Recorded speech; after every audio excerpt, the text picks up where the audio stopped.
Alright mga idol. Oh, lain na po nga adlaw mga idol. Naatay follower mga idol. Gikan sa Don Pedro Bugo mga idol. Gituyo alang tagbisita diri mga idol. Mga idol. Ari mga idol si Idol Orly. Alright. Okay, na maratong katayuan dol. Okay ba, Kapres? Patay ka mga idol. Patay mga idol. Paldo. Grabe. Tugay na ni dol. Ah, bilhin na. Imo agad ni. Oo. Naulbot kay nag-crisis na. Gay, patay ka. Pero guba naman siya dol. Ngalagay ko pala. Defected na siya. Tutod. Defected siya mga idol. Okay mga idol.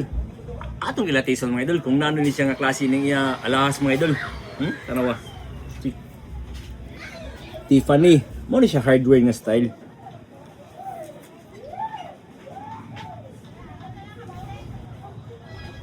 Okay. Mga idol, nasa tatak 18K. So, but pasabot mga idol, 18. Pero ato sa i-check, dola, kung pure bagay siya nga 18 karat. Kay usahay, naraba tatak lang niya, dason ususong pilates. Sige mga idol, ato i-appraise.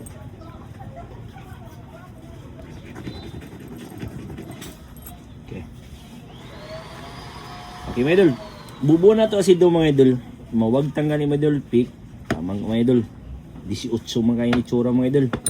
Pero butang na nato abo. Butang sa nato abo kung pure bagay nga 18. Kay basin mo puti, 14 kilates na dol. So positive dol, 18K. Okay. Paldo kayo. Sila pa ipalit ni Wally sa una? Ah, dali mo tayo. Doon kayo naman.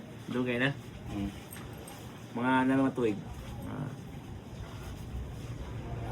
4 years na siguro. 4 years na. Oh, brato kinasa ko na eh. Paldo ni. Malagmit kinasa ko na siguro. Palit ni mo sini. Naray sa mga wakabot 20. Ano, 20 mil. Mga 20 mil kapin sa una no. So, timbaw na ton mga idol kung pila ang iyang paldo karon. Okay. Ila. Ikaw nga ka. Sa una nga panahon, mga 20 kapin. Ay, hindi. Karon dol, pila presyo na kon? 45,100. Sakit rin. Ganda, maldo na.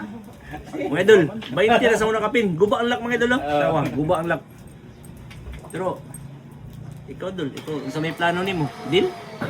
Ha? Nag-iisod. Patay. Nakauyon sa presyo ni Chuck Brian mga idol. Gikan sa Bugo mga idol taga Don Pedro Bugo. Gituyuan lang kita mga idol. 45,100. Dol, deal. Hindi. Deal mga idol. Alright.